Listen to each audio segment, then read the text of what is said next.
Welcome to EduProtocols. In this webinar, you can find everything that you see here in this slideshow at this bit.ly, bit.ly/EduProtocols webinar. And everything you see that I'm presenting, anything you see that we click on, you can get to it from this slide deck right here. So what we're going to learn today, we're going to learn what is an EduProtocol, what is a Smart Start. We're going to preview EduProtocol ideas and templates. We're going to look at ideas for distance learning and in the classroom.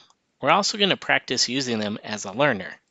We'll have time to develop them as an educator with the templates, and we'll be using the technology tools of Google Docs and Google Slides for many of these EduProtocols and Smart Starts that you see today.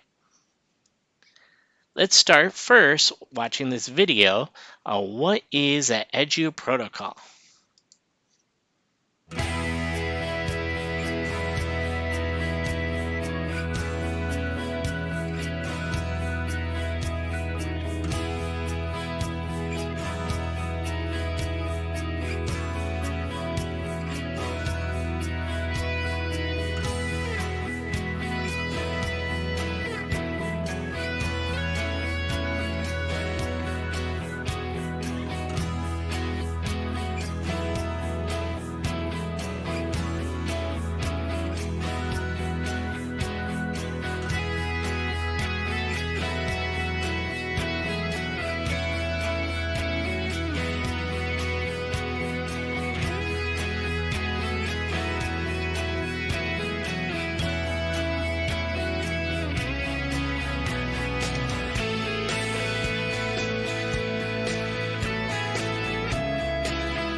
All right, so we're going to try an EduProtocol called the Random Emoji Power Paragraph.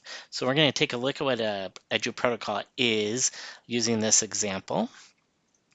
So pretty much a random emoji power paragraph is about pursuing an idea. Staying on topic is what defines a paragraph. If you pursue a new idea, it's time for a new paragraph. And for this activity, we're only going to be writing one paragraph. So what you're going to do as the students, you'll go to socrative.com. You'll be clicking on the blue login button at the top. Click student login and you'll be able to put the room name. The room name is shown here. Once you type in the room name, click join. And then you're going to see this waiting for you. It's going to be a text box that you're going to be typing your story in. I'm going to show you 5 random emojis. You're going to type 5 sentences. Remember, one paragraph, one main idea with those 5 sentences. When you're all done and when I have instructed you, only then will you click that submit button, and that will submit the story to me. So as a teacher, how you set this up for the students to do all that, a teacher would go to socrative.com and you can click the Google sign in. I'm just using the free account for Socrative, the single sign in with the Google button. Once you're there, they automatically give you a room name at the top, and that stays consistent for the whole school year. So that never changes. And then at the bottom, you'll see there's a short answer button. And that's pretty much it. That's all you do is click short answer, click start, and then you saw what the students have on their side to join it in. So this is what's going to look like for the teacher on their side. As students submit their emoji power paragraphs, it's going to come in on to Socrative. The teacher will see the stories coming in the purple box. The green arrow is once you have all the submissions, click that Start Vote button. It flips this activity on the students. When you click Start Vote, they'll be able to see all of their peers' stories and they'll get to vote on their favorite. Everything's anonymous, so they don't get to see who wrote it, but they'll get peer feedback, a peer review of their own creative stories that they wrote with this activity. And then as a teacher, where you see the red arrow, you're going to click finish when you're all done.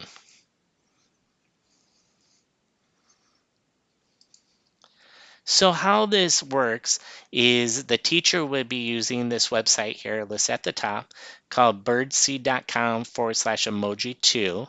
And then you would get the Socrative set up for the students to write their stories and submit them and do the vote. So what this website looks like is it pretty much as it says, it's a random emoji power paragraph. So you are using this website, you're showing the students the random emoji, they're writing their first sentence based on that emoji. Then when you're ready for them to write the second sentence, click and then. And then when you're ready for write the third sentence, fourth sentence, and fifth sentence. And they're using this to create one paragraph, one idea. But the creativity that they come with, and you're having students writing, which is amazing. And it's pretty cool what they do with this activity. So the random emoji power paragraph can have endless permutations, making it effective for most any grade level. Once kids can snap off 5 to 6 sentences on point, it should take about 6 to 8 repetitions. You can add twists like tense, point of view, literary devices, and so on. You can scaffold their writing in a myriad of ways, and the combination of random emoji and fast feedback is a total win for kids and teachers. And you're getting students to write creatively, which is really fun. So this is pretty much what an EduProtocol is. It's a framework that you can continue using in your classroom. It can be used by any grade level, any subject area, and you're really going to see a lot of these EduProtocols really foster the 4Cs: the creativity, the communication, the collaboration, and the critical thinking. These also help to grow your experts in the class, grow the students themselves. These protocols you're going to see help students peer-to-peer teaching. There's repetition, developing fluency, student engagement, and comprehension with these protocols and frameworks that we're going to see today. Leveling up in the never-ending cycle of trying to engage students and run-of-the-mill worksheets, these new protocols and lesson frameworks will move us beyond the worksheet, providing students with transferable skills and give teachers their opportunity to dive deeper into their own subject areas. And now we're going to watch this video.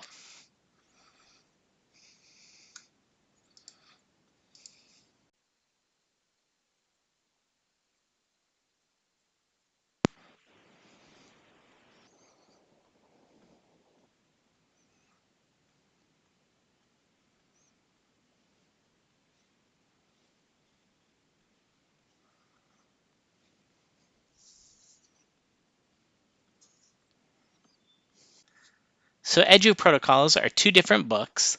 The first one's the EduProtocol Field Guide. The second one's the EduProtocol Field Guide 2.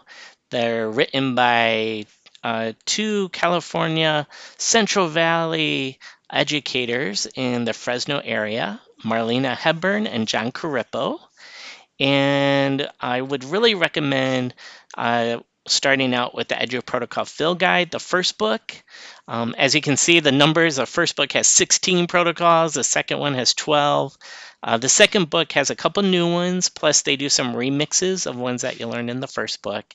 One really neat thing that you can do if you have a Stanislaus County Library card, Stanislaus County Library offers this service called Hoopla, where you can check out digital ebooks with your library card. And in Hoopla, they actually have EduProtocols, book 1 and 2, that you can check out.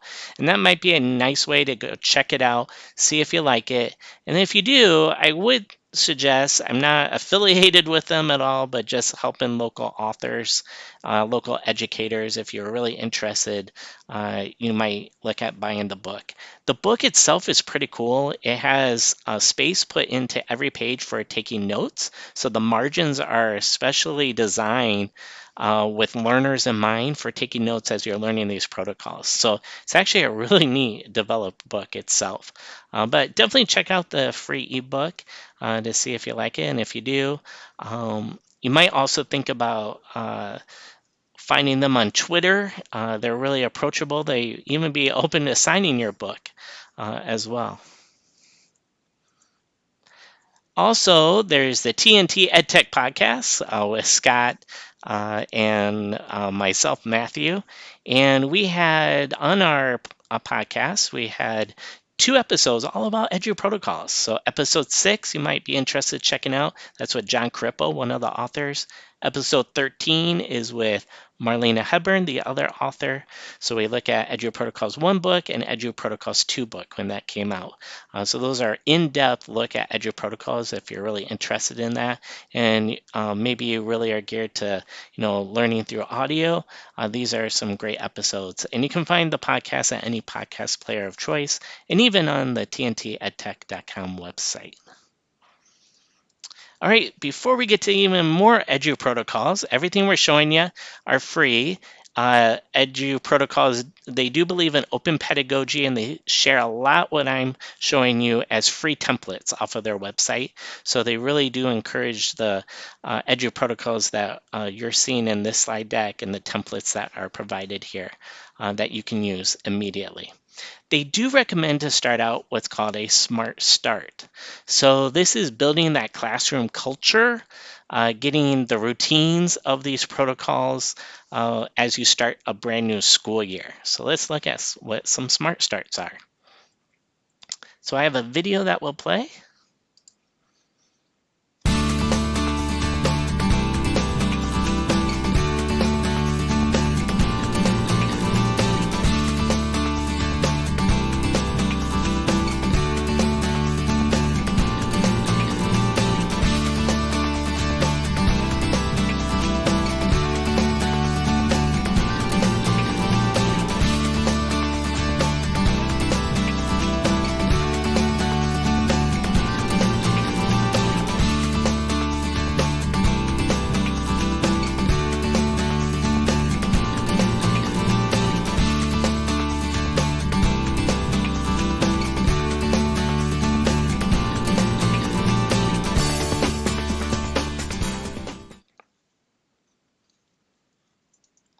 All right, so on eduprotocols.com, and we'll show you the website here in a moment.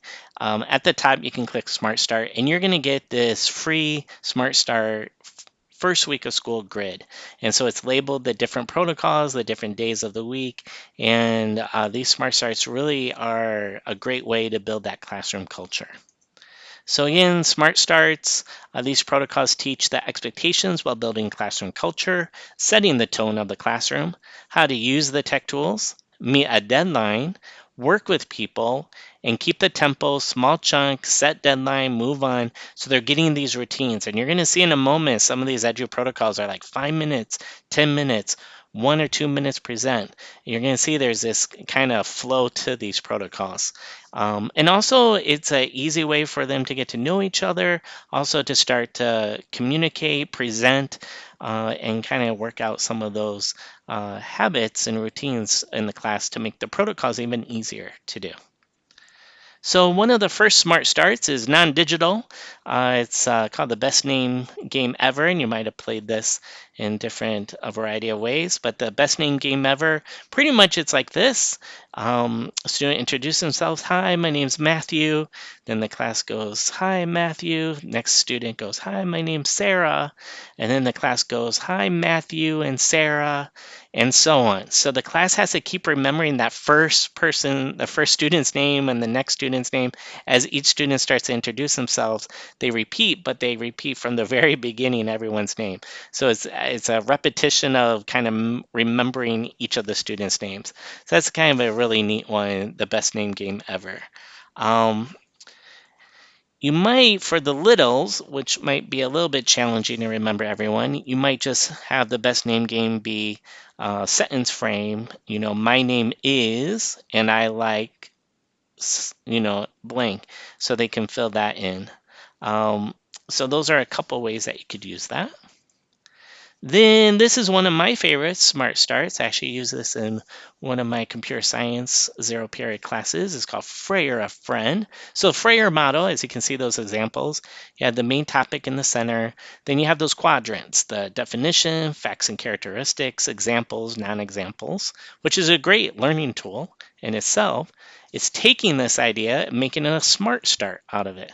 So let me show you what that looks like. So we'll click on all these links that you see on the slides are the templates themselves. So I click on that, opens up the template. So this is what it looks like. So you would describe your classmate in one quadrant. You're going to be interviewing a fellow classmate in the class. So you're going to be paired up. In the middle is the classmate's name. Then the top left quadrant describe what your classmate looks like. Um, then you have what are 4 things you like, 4 things you don't like, and then draw a picture of the dream pet based on their description. And again, you can kind of customize this as you might want as a teacher. The neat thing is students can introduce each other to the class. Students can also introduce their fellow student to another group. And then as a teacher, you can start to maybe have students at similar likes meet together and start to get to know each other in the class as a smart start. The other one, this is another great smart start. I really like this one. The worst prezzo ever. What a great title of this one. At the very top of this slide, you have a link. There's a video for high school and middle schools. You click that link for Life After Death PowerPoint. Have the students watch that, take notes on it. For elementary, there is a link here, do's and don'ts for the worst prezzo ever. It's a slideshow that you would show the students. So pretty much students get to choose a topic that they like or dislike. Then they have to break one rule per slide. That's right. They're going to try very purposefully to make a really bad presentation. And they have to break a rule on each slide. And they have to label what rule they're breaking on each slide. So let's take a look. This is the template right here. And as you can see, it's kind of labeled with the rules and then what video or slideshow you would see. Even has an example of what a bad slide would be. So this one's being labeled bad spelling, too many animations, bad background. So they have space for the student to build it. Let me show you, this is an example of one that happened in my class. And so this is where they worked on it. So they had a bad color scheme, really bad fonts, too many bullets, different styles of fonts, colors clashing. And then you had seen this one, and then too much data on a slide, and then just where the colors, dark background, dark colors. So they learned, those techniques, what not to do, and they're getting it out of their system. This is also a really uh, easy way for them to present in front of the class. These are really fun for them and non-threatening, and it's a really great way for them to start to communicate, present in the class as well with these worst prezzos ever. So those are some really great ones to try.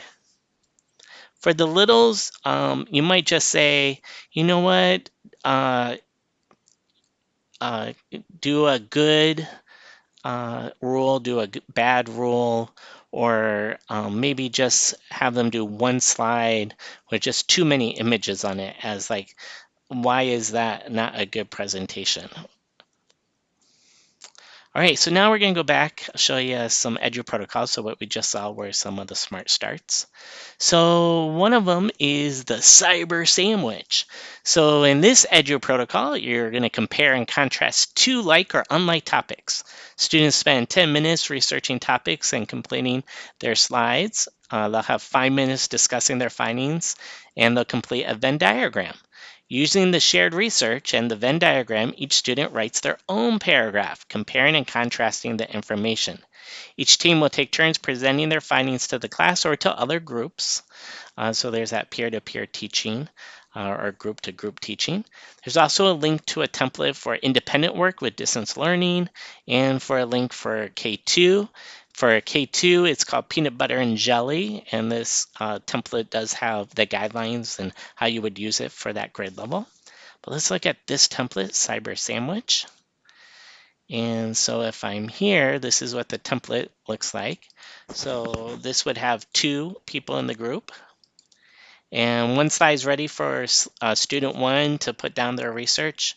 One slide here is for student 2 to put down their research. Then this slide is that Venn diagram type of idea. Students get to put their shared research on this slide, and in the middle they'll find out what's in common. From that, student 1 will do a writing of the comparison. Student 2 will do their own independent writing of the comparison. This template also includes if you had more than for 3 people. So as you can imagine, there's a slide for each student, 1, 2, and 3. Then the Venn diagram type of idea where each student puts their research and then what they had similar. And then they have space for sharing out. So those are the templates for Cyber Sandwich. And it's all about comparing and contrasting 2 like or unlike things. Spend about 10 minutes researching, about 5 minutes discussing their findings together and what is similar. And then they have time to do their independent writing. This one's called Iron Chef. So just like the TV show, there's a secret ingredient. So at Iron Chef, you have groups of 4 that are working together. Then you're going to have each student be assigned a certain slide. They have 10 minutes to complete that slide. They have to find 5 or more facts and 1 image to put on their slide. Each team has 1 to 2 minutes to present. They present to each other in that group, and then groups can present to other groups. And let's look at this protocol. So in this template, so you see there's 4 slides in the deck. The teacher would get these ready. And as you can see that the teacher would get the top part ready and then the secret ingredient ready. Student would find 5 or more facts and have an image that represents what they're learning. Each of the slides has a different link to a video or content or article for a student to explore, maybe some guided questions. Students would complete that, including the secret ingredient. And then another student would be assigned this slide. And you can see this is the Lewis and Clark kind of themed. And then another student on this slide, and then another student on this slide. As you can see, they're having different topics that they're going in depth in the larger topic of the exploration. And they're going to be learning from each other too on those other areas. So it's kind of a really neat way for the students to kind of do the work, find the facts, show it, share it with their peers, and then share with other groups. And there's that repetition. But again, this is what an EduProtocol is. It's a framework. So you can keep using Iron Chef. You just kind of change up as a teacher the secret ingredient and the top activities on each slide. And remember, a student is assigned 1 slide out of there to complete in each group. Buka Kucha. This is a great one. So Buka Kucha is for kind of like a new way to do book reports. So students have 1 minute to present to the class. Presentations are a snapshot of the reading and thinking behind the development of the slides. So let's take a look at this one. So a Buka Kucha, the template here. So the teacher has a theme that they put in here, a universal topic that all students, even if they were doing independent reading, they could answer this question, or if they're reading the same book. So in this case, the example is 3 settings in detail and why the setting is important to the story. Other ideas that you might have are like a moral lesson the character learned, something more universal that no matter what they're reading, they might be able to answer it. Maybe a sticky situation, maybe it's them finding a conflict in the story, a funny situation. Is there an area that's repeated and why do they think that it's repeated? So you might do this once a month, quarterly, as they're reading their books. And they have about a minute they can work on their slide. You might give them a little bit longer, about 20 seconds to present. And so pretty much it's laid out. They have the book name and author, what page they're on. And then this is the slide. They get to type towards that essential question that you have for each reader at the beginning of the slide, and then they can find a picture that kind of represents their writing and their ideas. And that's Buka Kucha. The next one's kind of similar to a Buka Kucha. It's called a thin slide. So each student creates a single slide to be part of a larger class deck or an individual presentation for their own slide. Each student slide contains one word, one image, no more, as speed is the goal. The teacher gives a key concept. Students have 5 minutes to explore and build their one slide in that time frame. After creating, students give an 8 to 12 second presentation from their seats to describe their slide in a whip around fashion.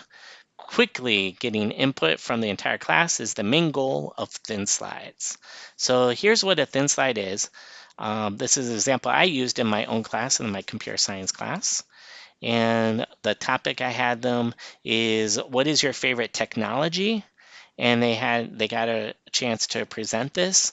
And so this is the one slide, one word, iPad OS, one image, and I gave each student 1 minute in this case to present. We were learning about different technologies, and students had a chance to ask them questions. But again, you can make this real quick, whip around fashion around the room, but it really does help them really focus and kind of gets into that concept where the slide is more of a background to the person telling their story. So it gets into that. And again, this can be individual slide as I did in my class, or this could be students working on individual slides that go to a larger slide show presentation for the whole class. And that's called thin slides. Now we have sketch and tell. So sketch and tell is another really fun one, and I think you might really like this one. So let's go look at the template. So pretty much the template's laid out like this. The teacher would have, again, a video or article or some kind of content that the student would explore, or website or a simulation they would explore, something that they would be learning from, and they'll be able to tell in words what they've learned, and they'll also be able to sketch out visually what they learned. The key here is sketching and not using an image search on this sketch and tell one. So what you can do is, this is the slide template. So one side is the tell part, the other part is the sketch part. And with the sketch part, they're really encouraged to use the line tools and the shape tools for their sketching part. So pretty much that would be under insert and line. And one really neat one is the scribble. And that just, if you hold down, you can do your drawing, which is pretty neat. The other one is under insert is the shapes, so you can use those as well. So lots of variety that you can do, and then you can always color them in. From the very top, you'll have different colors that you can do, different shadings. So students are going to really like this. They'll be able to tell about what they've learned and also sketch out a visual to show that. And then they can present again to each other, to a different group, and they're learning from each other. All right, so this one is one of our favorites. It's called Fast and Curious, and this one uses quizzes. So quizzes is a really neat gamified quiz and check for understanding game. First, we're gonna see John Cripple, the author, you can see him speak about this protocol. There it There's is, something yeah. magical about the doing Mhm. and then the feedback and then the doing again. There's something about that. I actually made that pedagogical approach up on just a whim with a bunch of educators. I had a bunch of English teachers, and I said, "Do you like Latin roots?" And they said, "Yes." And I said, "Let me just give you this quiz with no direct instruction." And guess what? 27% right. So I coached them up and I said, "Let's take the quiz again right now." And they were like, "Yeah, let's take it right now. We didn't like our score." So boom, 88%. I was like, "Well, that's pretty Right. good. That's pretty good. Let me coach you a little more. Do you want to take the test again?" They're like, "This shall not stand. We will not accept this score for ourselves." So I got them back in one more time, 98%. And they're like, "Wow, that was incredible. There was no lecture. There was no worksheet. I don't have anything to correct." I like, "Keep talking to me. I like the way this sounds." And I go, "Let's Mhm. look at the real thing. elapsed time 11 minutes. Mm-hmm. That's a game changer because the feedback is happening when? Now. Yeah, that is fantastic. So I've done Fast and Curious myself. I've done a little bit different approach where let's say on a Monday, introduce, maybe 20 questions, and then the ones that they got wrong, we talk about in the class. The quizzes lets you see those and makes it real easy to walk through it with the students. Then on Tuesday, I just use the ones that they got wrong and they did on Tuesday. Wednesday, just the ones they got wrong from the previous day. Thursday, just the ones I got wrong that previous day. Then Friday, we took the full quiz again. So that's one way that I use Fast and Curious. But you will, because quizzes is like a game, so they want to do better. So they are asking to do a quiz or a test again with quizzes. And again, as you saw in that, you do want to do some coaching as you're going along, but there's that repetition that's happening with this. Let me show you. This is an 11-minute video that we'll watch, and you get a little bit better idea of using Fast and Curious with quizzes. And again, this is one of our favorites. Here's a yes or yes question. Do you wish that you had more time for what mattered in your classroom? Whether that's instructional time where you're doing things in class that matter, or planning time so that you have time to plan for what matters most?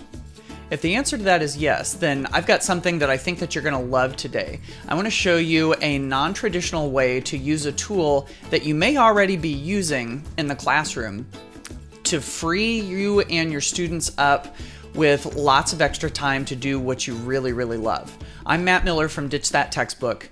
Let's get started.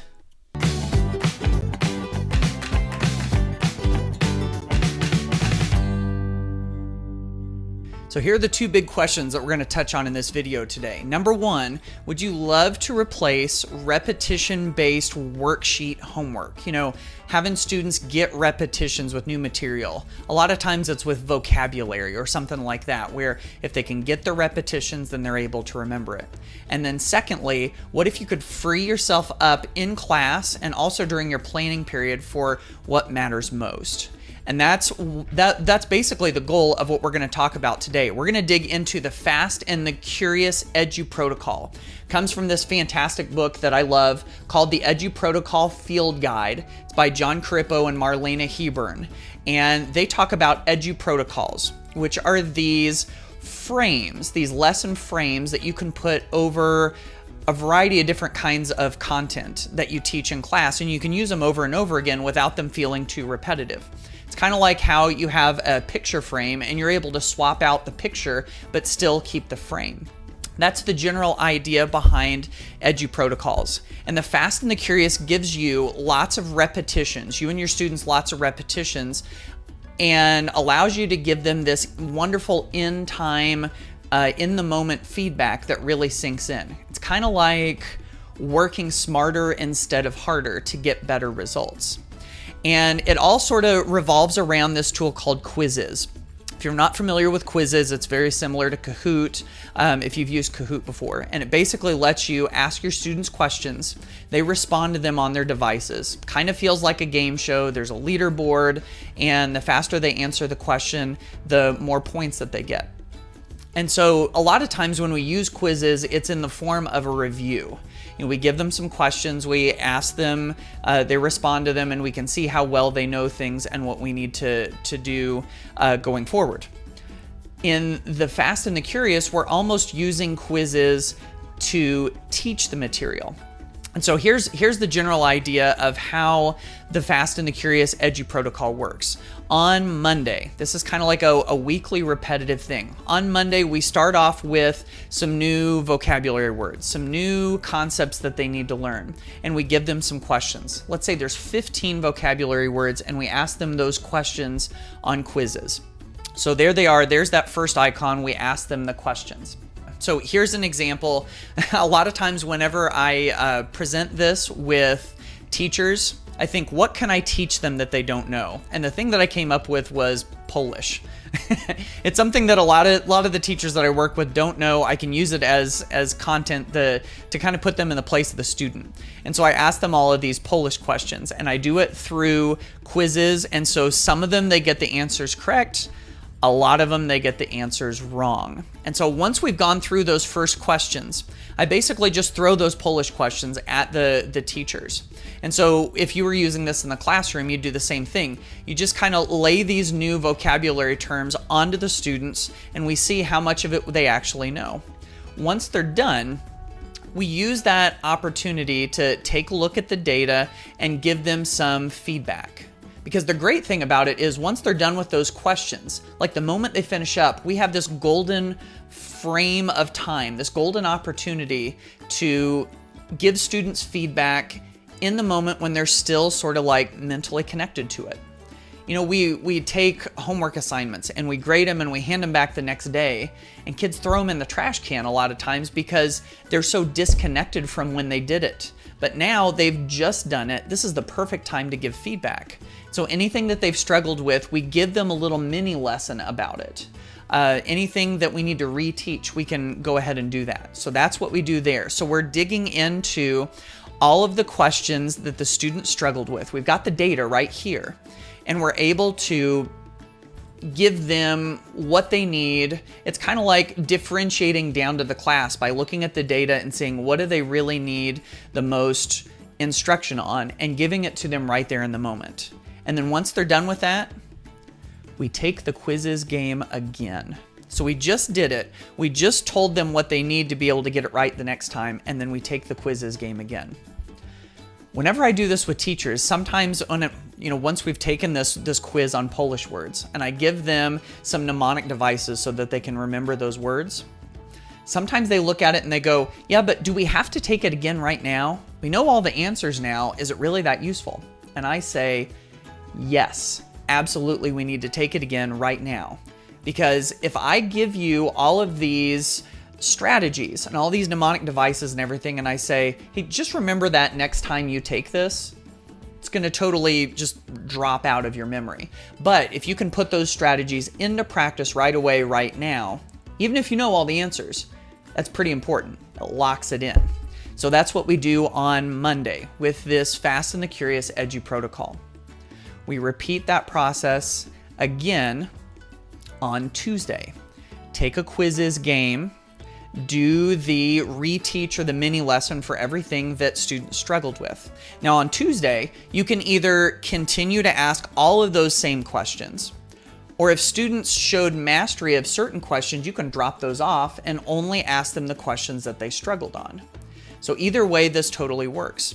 We give them the feedback in the moment, which so beats writing a whole bunch of comments onto the student's work and handing it back to them the next day, because that's kind of pointless if they're not going to look at it. But if you can give it to them in the moment, that's so much more useful. Have them take it again so that they lock those strategies into their memory. On Wednesdays, this is getting kind of repetitive here, we do the same thing. We take that quizzes game, either with the ones that they're still struggling with or with everything.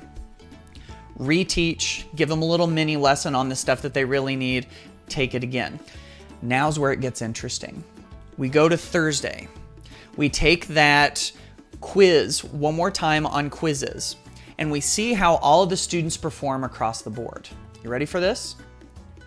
If the entire class performs at a level of 95%, if they're able to get 95% of the questions right across the board as the class, we give them an A for that assignment in the grade book, and we move on. We move on to something else. And so once we've shown mastery of these new vocabulary words, instead of taking the vocab quiz on Friday, what do we do on Friday? Something great. If you've always wondered, how do I fit in Genius Hour? The whole 20% time where students pursue something that they're passionate about for 20% of class. Boom, there it is right there. If there's something that you've just never felt like you had time for that is important, boom, there you go on Friday. That's it. Now, the idea of giving students an A on that assignment and moving on, if they all got 95% of it, it feels a little strange at first to teachers. But if we think about it, what are we trying to accomplish here? We're trying to have students show mastery of those new words. And if they're able to do that through some repetitions in class, and then they're able to show that mastery just as well as they could on a homework assignment, then why wouldn't we just go ahead and give, if everybody's shown mastery of it, why wouldn't we just put that in the grade book and move on? And so what if we do that? What are the benefits of it? Well, first of all, it's efficient practice. It means that students are in class doing that practice. You don't have to wonder, did they copy those questions from somebody else? Did they actually do it? How much time did they spend doing it? It also frees you up to do what's important in class. You've got that extra day. So if you're able to accomplish all of that with the Fast and the Curious protocol, EduProtocol, and you're able to get those vocabulary words or get those new concepts in 4 days, and then you free up time on Friday, now you've got time to do what's important. But finally, it also gives you time to spend planning for what's important, because now you don't have to use all of that time to grade homework. So imagine that. Imagine if you could take those stacks of homework, those stacks of all of that repetitious worksheet-based homework, and you didn't have to grade it. You didn't have to take the time putting it in the grade book. You put all of that aside because Quizzes does the grading for you. You put it in the grade book, and now you don't have to spend all of that time. Now what are you going to do with that planning time? What is it that you wish you had more time to investigate? What is it that you wish you had more time to set up for the kids? And if you have that more time, now we're putting it towards what's important and what's getting results, that time in class with student. So that's the beauty of the Fast and the Curious EduProtocol.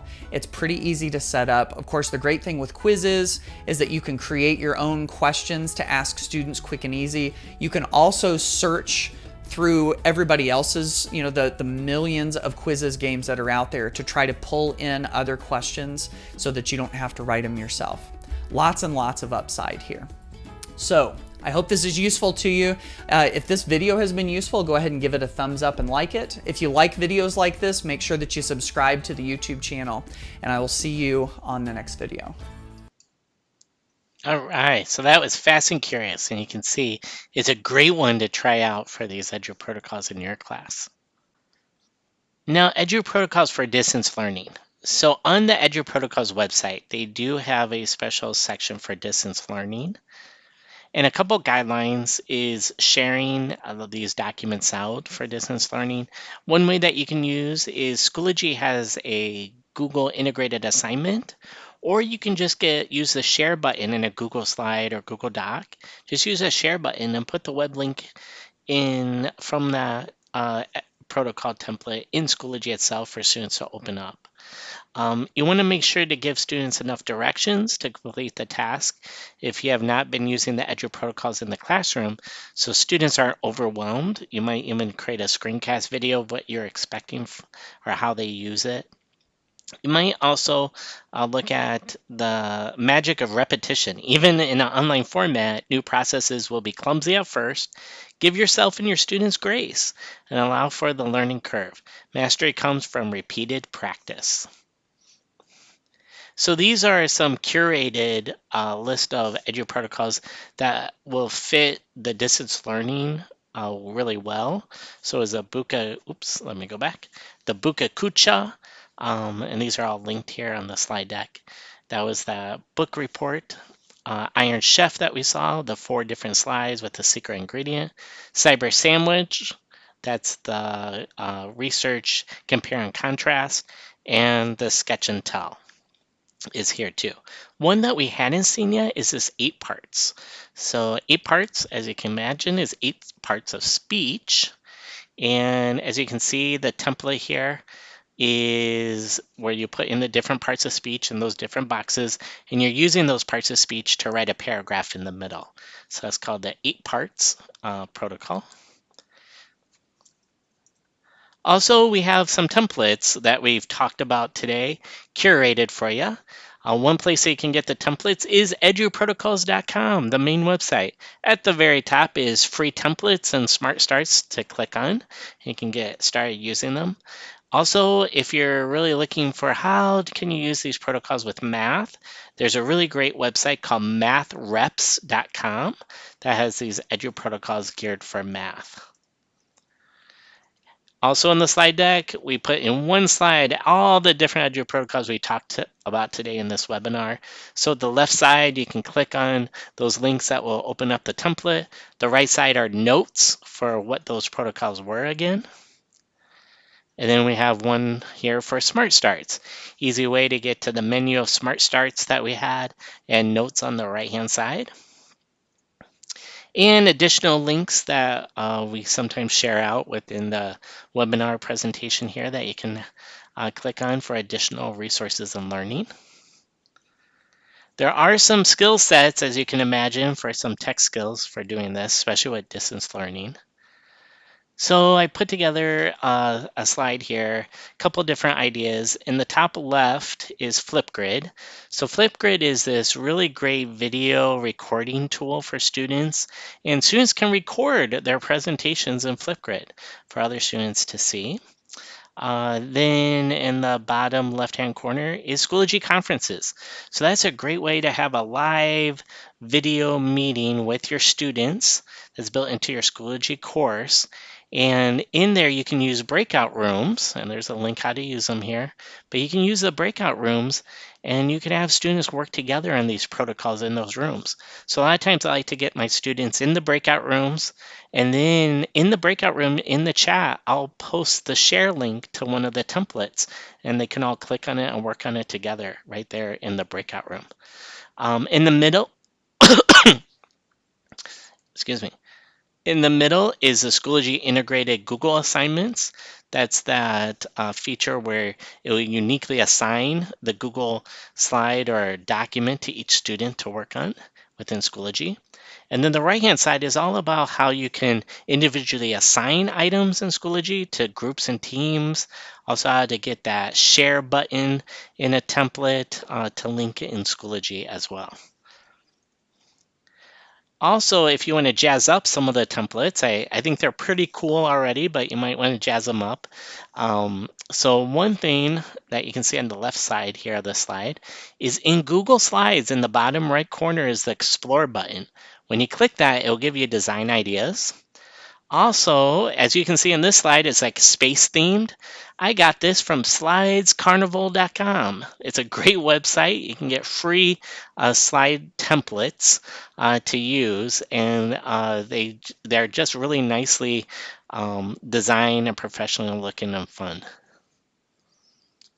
Also, just a trick with if you're sharing out for students to make a copy of it to be their own version of a Google Slide or Google Doc. One idea is, as you can see in that box there in the slide at the bottom, that web address is anytime you're in your Google Slide or Google Doc working on it, that's the web address that you see at the top of your web browser.